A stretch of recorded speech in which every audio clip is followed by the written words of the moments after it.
Pensar é estar doente dos olhos. Alberto Caeiro. Olá pessoal, tudo bem? Professor Diego aqui novamente com vocês. Hoje então para comentar brevemente a respeito então do projeto poético do mestre dos heterônimos de Fernando Pessoa, Alberto Caeiro.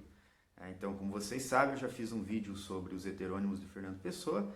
Coloco aqui no card, né, caso alguém ainda não tenha visto. É claro, a questão dos heterônimos, né, é uma questão prenhe de questões, né, renderia uma vida de estudos tranquilamente, né?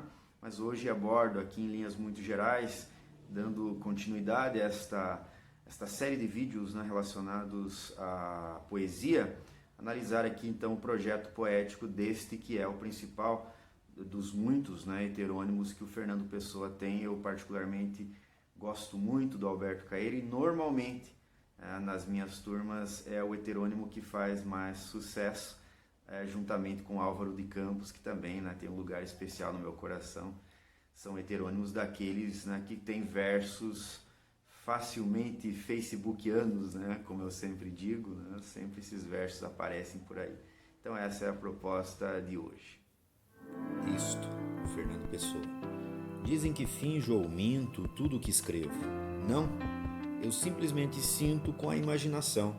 Não uso o coração. Tudo o que sonho ou passo, o que me falha ou finda, é como que um terraço sobre outra coisa ainda.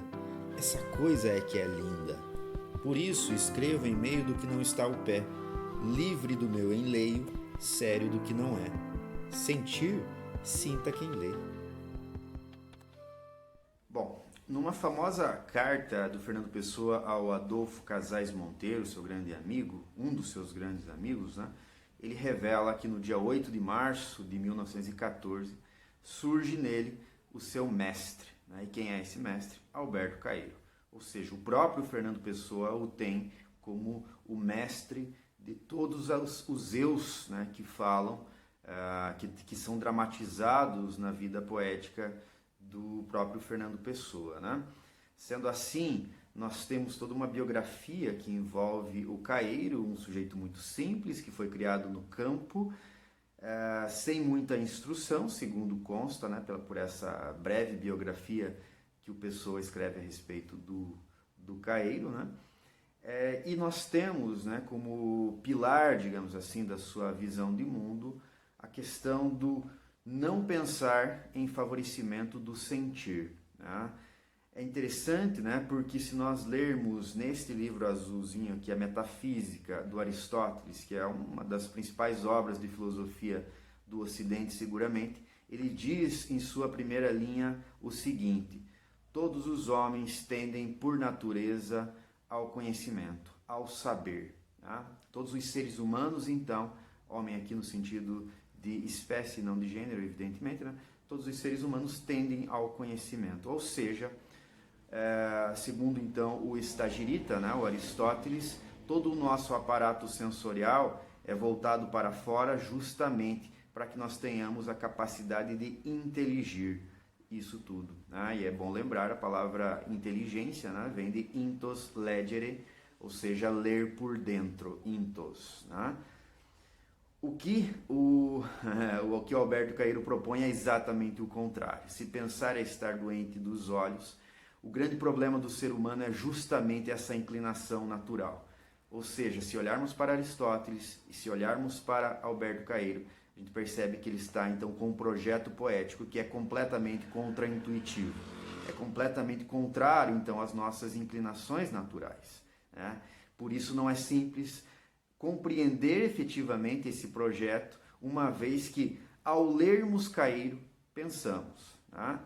Então, se ele deve ser o nosso mestre também, né, e é isso mais ou menos que ele se propõe, se nós lermos o Guardador de Rebanhos, por exemplo, que eu sugiro, né, recomendo fortemente, neste dia triunfal, inclusive, no dia 8 de março de 14, que foi o dia triunfal, o Fernando Pessoa nunca vai dizer, né, na mesma carta ao Casais Monteiro, nunca mais vai se repetir um dia como esse, dada a proficuidade com que ele escreveu 30 e poucos dos 49 poemas que compõem o Guardador de Rebanhos.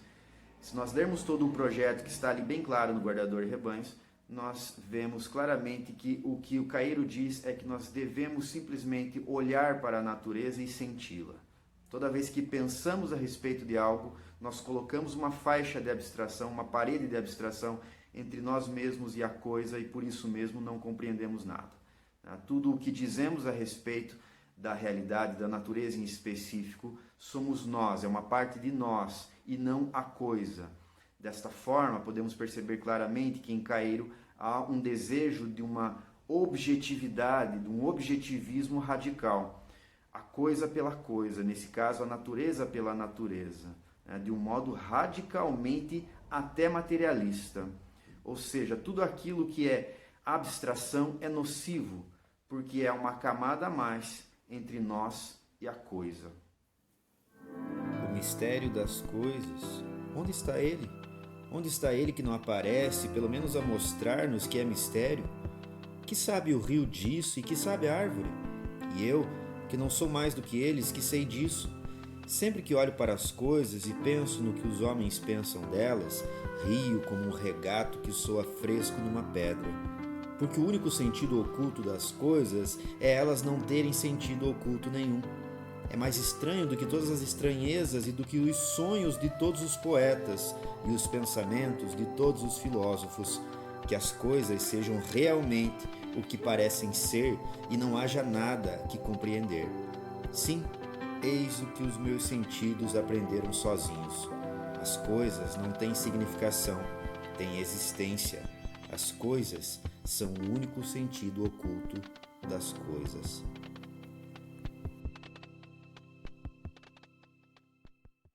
Interessante que em 1916, ainda dentro do sensacionismo, que foi um movimento literário português do qual fez parte Fernando Pessoa, ele apresenta, num texto deste ano, um raciocínio silogístico muito interessante, que é a base do sensacionismo. Acompanhem comigo. Ele vai dizer: todo objeto é uma sensação para nós. Toda arte é a conversão de um objeto em uma sensação. Desse modo, é a conclusão do silogismo, toda arte é a conversão de uma sensação em outra sensação. Quando eu li esse silogismo pela primeira vez, me lembrei logo de Platão, que um dos argumentos por meio dos quais Platão justifica a expulsão dos poetas da sua República Ideal é justamente porque na leitura do Platão, o poeta seria aquele que imita aquilo que já é um simulacro, da realidade mesma, que é a realidade das ideias, ou seja, esse mundo já é mentiroso. E daí vem um sujeito que, por ofício, vai mentir em cima daquela mentira. Claro, a palavra mentira aqui é forte, mas é na acepção platônica, neste sentido breve, explorado aqui nesse vídeo. Sendo assim, nós temos esse silogismo posto aqui, mas vai dizer muito bem o Massaú de Moisés nesse livro aqui, O Espelho e a Esfinge. Em vários ensaios ele repete isso, mas em um específico ele vai dividir alguns poetas, portugueses desta época em que o Fernando Pessoa apresenta a sua obra poética. Ele vai dizer que é possível dividir os poetas em poetas de emoção e poetas de pensamento, e inclui, evidentemente, o Fernando Pessoa naqueles que compõem os filósofos. Ele eminentemente é um filósofo mesmo, foi um ato falho, mas ele é um poeta do pensamento. Ou seja, ele usa o seu projeto poético como um todo como um modo de refletir a respeito não só da realidade literária, da literatura de uma maneira geral, mas a respeito do universo mesmo. A ideia da multiplicação dos eus em benefício de um projeto poético, e que paga-se com isso o dilaceramento da própria personalidade, e é incrível que um cara desse se chama Fernando Pessoa, é no mínimo irônico. Tudo isso compõe um quadro poético muito complexo em que o Massaú de Moisés vai dizer: Alberto Caeiro está condenado a pensar. E é muito verdade mesmo. É uma das obras poéticas que nos fazem mais pensar, em que a base poética nos diz: não pense. E assim nós percebemos algo que é claro, é recorrente em Fernando Pessoa. ele utiliza as contradições, né, o contraditório de uma maneira geral, né, os oxímoros de uma maneira específica como um modo de reflexão. A todo momento ele traz para nós vários momentos contraditórios e isso nos faz como que ter um estranhamento diante das coisas. E é esse estranhamento que é propriamente poético. Tá? Quando nós lemos, melhor dizendo, Alberto Caeiro, toda a proposta é inaplicável em última instância. Mas, por isso mesmo, como que o nosso cérebro chega no limite da nossa própria percepção e da nossa própria, do próprio ato de conhecer. Até que ponto é possível conhecer as coisas e até que ponto o que eu digo a respeito das coisas não sou só eu dizendo algo a respeito das coisas. Notem bem, Mário Ferreira dos Santos, que foi citado outro dia aí num vídeo sobre símbolos, ele tem um livro chamado A Origem dos Grandes Erros Filosóficos. É um livro bem interessante, em que ele canaliza a sua atenção justamente nesse ponto que é levantado por Alberto Caeiro e que certamente estava no bojo das reflexões filosóficas e poéticas do Fernando Pessoa, esse mestre do pensamento e que nos pede: não pense enquanto estamos lendo Alberto Caeiro.